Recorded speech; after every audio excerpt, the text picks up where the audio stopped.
جانوروں میں کیوں کتا ہی جنت میں جائے گا؟ جب شیطان کو حضرت آدم علیہ السلام کو سجدہ کرنے کا حکم دیا گیا تو اس نے حضرت آدم علیہ السلام پر حقارت سے تھوک دیا تھا۔ شیطان کا تھوک حضرت آدم علیہ السلام کے پیٹ پر گرا تھا اور اس کے بعد اللہ تعالیٰ نے حضرت جبرائیل علیہ السلام کو تھوک والی جگہ سے مٹی نکالنے کا حکم دے دیا تھا۔ اللہ تعالیٰ نے اس مٹی سے کتے کو بسم اللہ الرحمن الرحیم۔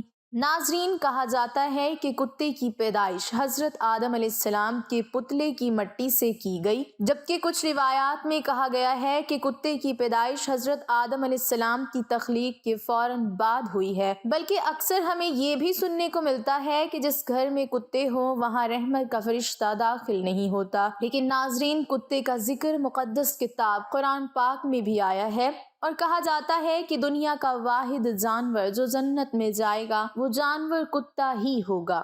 لہٰذا ان سب باتوں کو مد نظر رکھ کر آج کی اس ویڈیو میں آپ جان پائیں گے کہ کتا کس شکل میں جنت میں داخل ہوگا اور اصحاب کہف کے ساتھ غار میں آخر کتے کو ہی کیوں بھیجا گیا۔ حضرت آدم علیہ السلام کی تخلیق کے فوراً بعد کتے کو پیدا کرنے کی وجہ کیا بنی تھی۔ ویڈیو میں آپ کو یہ بھی بتائیں گے کہ کتے اور شیطان میں ایسا کیا تعلق ہے کہ جس کے سبب مذہب اسلام کتے کو گھر میں پالنے سے منع کرتا ہے، اور آخر کتا ہی انسان پر کیوں بھونکتا ہے۔ ناظرین، سب سے پہلے تو یہ جان لیجئے کہ جس گھر میں کتا ہو تو اس گھر میں رحمت کا فرشتہ کیوں داخل نہیں ہوتا۔ اس بارے میں حدیث شریف میں ایک واقعہ آتا ہے کہ حضرت میمونہ رضی اللہ تعالی عنہا فرماتی ہیں کہ ایک مرتبہ حضور اکرم صلی اللہ علیہ وسلم بیدار ہوئے تو آپ صلی اللہ علیہ وسلم بہت غمگین اور پریشان تھے۔ میں نے پوچھا کہ حضور کیا بات ہے، آج آپ کی کیفیت بدلی ہے؟ تو آپ صلی اللہ علیہ وسلم نے ارشاد فرمایا کہ جبرائیل علیہ السلام نے رات آنے کا وعدہ کیا تھا مگر وہ مقررہ وقت پر نہیں آئے۔ حضور صلی اللہ علیہ وسلم کو اس سے پریشانی ہوئی کہ جبرائیل امین تو وعدہ خلافی نہیں کر سکتے، تو ان کے نہ آنے کی کیا وجہ ہو سکتی ہے۔ پورا دن اسی طرح گزر گیا۔ پھر آپ صلی اللہ علیہ وسلم کو یاد آیا کہ آپ کی چارپائی کے نیچے کتے کا ایک بچہ بیٹھا تھا۔ آپ نے اس کو اٹھوایا اور اس جگہ کو صاف کر کے وہاں چھڑکاؤ کیا گیا۔ اس کے بعد حضرت جبرائیل علیہ السلام تشریف لائے تو آپ صلی اللہ علیہ وسلم نے مقررہ وقت پر نہ آنے کی شکایت کی تو حضرت جبرائیل علیہ السلام نے عرض کیا، یا رسول اللہ، آپ کی چارپائی کے نیچے کتا بیٹھا تھا اور ہم اس گھر میں داخل نہیں ہوتے جس میں کتا یا تصویر ہو۔ بلکہ ایک اور حدیث میں یوں ملتا ہے کہ حضور صلی اللہ علیہ وسلم نے ارشاد فرمایا، جو شخص شکار یا ریوڑ کی حفاظت یا کھیتی کی حفاظت کے علاوہ کتا پالتا ہے تو اس کے اجر سے ایک قیراط کم کیا جاتا ہے۔ ناظرین، ثابت ہوا کہ گھر میں فرشتوں کے داخل نہ ہونے اور برتن ناپاک کرنے اور دوسری بہت سی وجوہات پر کتا گھر میں رکھنے سے منع کیا گیا ہے۔ جب گھر میں کتا پلا ہوا ہوتا ہے تو وہ گھر والوں کی بے خبری میں کھانے پینے کے برتن وغیرہ میں منہ ڈالتا رہتا ہے، اور ظاہر ہے گھر والے چونکہ بے خبر ہوتے ہیں اس لیے وہ ان برتنوں کو دھوئے مانجے بغیر ان میں کھاتے پیتے ہیں۔ لیکن مذہب اسلام نے صرف 3 صورتوں میں کتا رکھنے کی اجازت دی ہے، یعنی شکار، کھیتی باڑی یا مویشیوں کے لیے کتا پالا جا سکتا ہے۔ ناظرین، کتے کی پیدائش کے متعلق یہ بھی جان لیجئے کہ مذاہب کی قدیم کتابوں میں لکھا ہے کہ ابلیس یعنی شیطان جن تھا اور اللہ تعالیٰ نے اس کی عبادات کے باعث اسے فرشتوں میں شامل کر لیا تھا اور اسے ان کا سردار بنا دیا تھا۔ اس کے بعد اس کی ریاضت کا سلسلہ جاری رہا۔ اس کائنات کا کوئی ایسا چپا یا کوئی ایسا ٹکڑا نہیں تھا جس پر ابلیس نے سجدہ نہ کیا ہو۔ یہ ان سجدوں، ان ریاضتوں، ان عبادات کا نتیجہ تھا کہ اللہ تعالیٰ نے ابلیس کو فرشتوں کا سردار بنایا۔ لیکن پھر شیطان غرور کا شکار ہو گیا۔ اس نے مٹی کے پتلے یعنی حضرت آدم علیہ السلام کو سجدہ کرنے سے انکار کر دیا۔ جب اللہ تعالیٰ نے آدم علیہ السلام کو بنایا، مٹی سے بنایا، تو سب کو کہا کہ ان کو سجدہ کیا جائے، لیکن ابلیس کے اندر ایک غرور تھا۔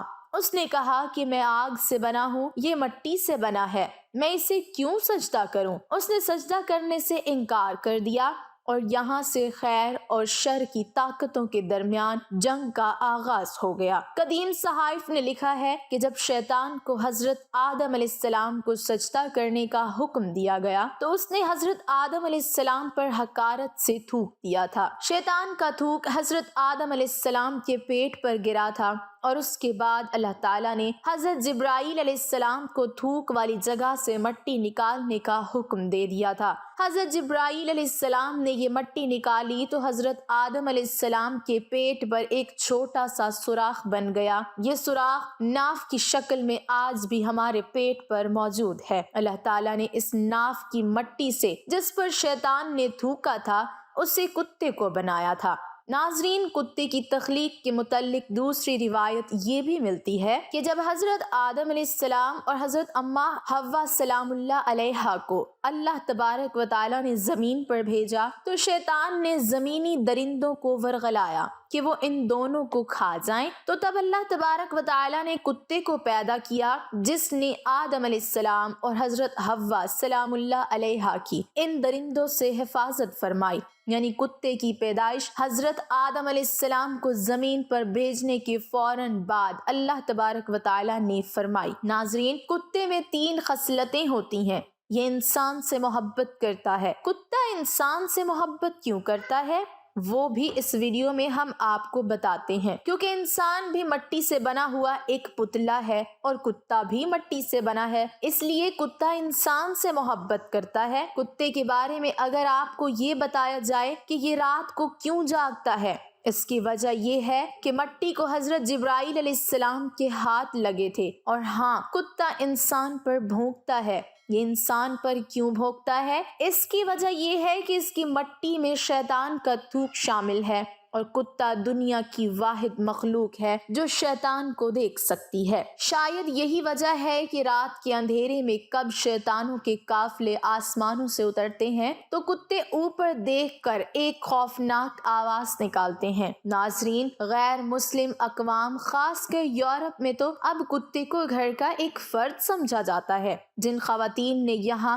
کتے پالے ہوتے ہیں تو وہ کہتی ہیں کہ اگر تمہیں مجھ سے محبت ہے تو میرے کتے سے بھی محبت کرنا ہوگی۔ یہاں تک کہ یورپ میں کتوں سے محبت اب حرام کاریوں میں بدل چکی ہے۔ بس یہ بات یاد رکھیے، کتا چاہے کتنا ہی وفادار کیوں نہ ہو، اگر آپ نے کھیتی کی حفاظت، شکار یا اپنے جانوروں کے ریوڑ کی حفاظت کے لیے نہیں پالا تو پھر روزانہ آپ کے اجر سے ایک کرت کم کیا جائے گا۔ اور یہ بھی یاد رکھیں، حضور اکرم صلی اللہ علیہ وسلم نے ایک کرت کو احد پہاڑ سے تشبیہ دی ہے۔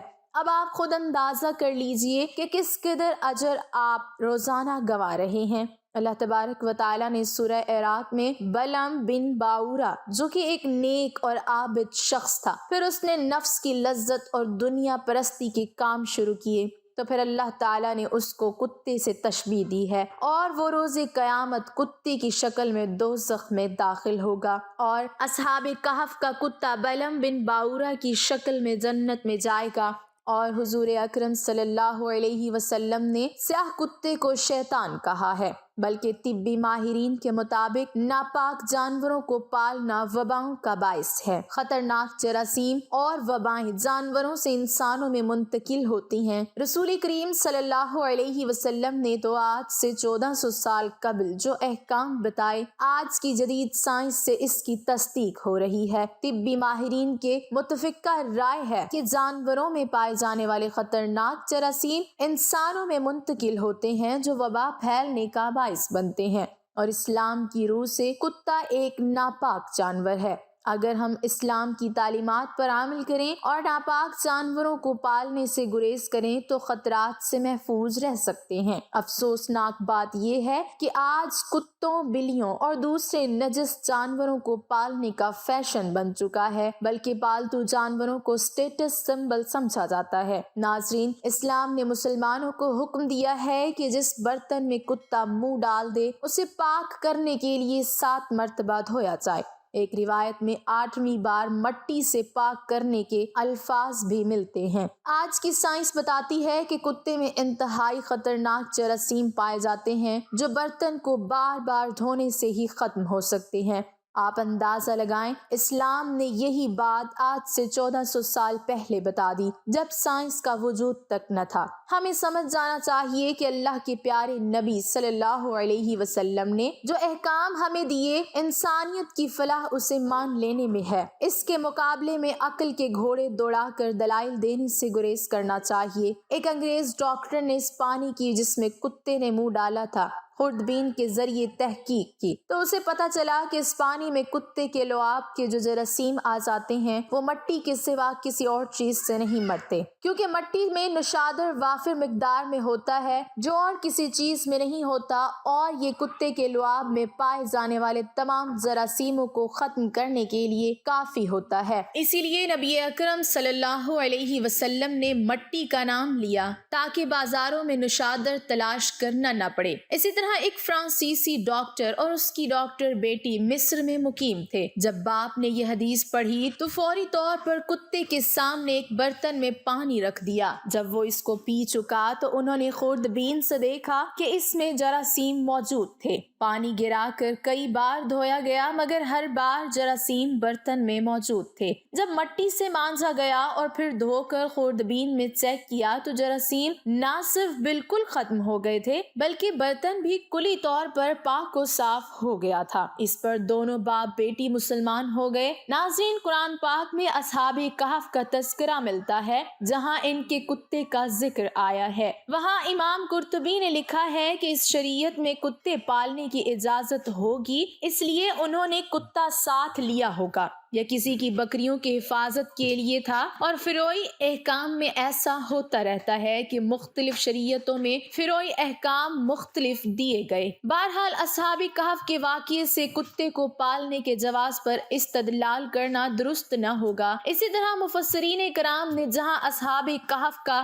ذکر کیا ہے تو وہاں اس بات کی بھی وضاحت فرمائی ہے کہ اصحاب کہف کا کتا صلح کے ساتھ رہا، اس کی برکت سے اللہ پاک نے قرآن مجید میں اس کا ذکر فرما دیا۔ یہ اس کتے کی جزوی فضیلت تھی۔ اصحاب کہف کے کتے سے متعلقاً کتے کی فضیلت پر استدلال کرنا درست نہیں۔ ناظرین، یہاں قابل غور بات یہ ہے کہ اللہ تعالیٰ اور اس کے رسول کریم صلی اللہ علیہ وسلم نے انسانوں کے لیے جو احکام بنائے ہیں وہ ہر لحاظ سے انسانوں کے لیے مفید ہے۔ ایک مسلمان کے لیے یہ بات کافی ہونی چاہیے کہ اللہ تعالیٰ نے اس کام سے رکنے کا حکم دیا ہے، کیونکہ ایک مومن کی شان یہ ہے کہ اللہ تعالیٰ کے نبی صلی اللہ علیہ وسلم نے جس کام کے کرنے کا حکم دیا ہے وہ کرے، اور جس کام سے منع کیا ہے اس سے رک جائے۔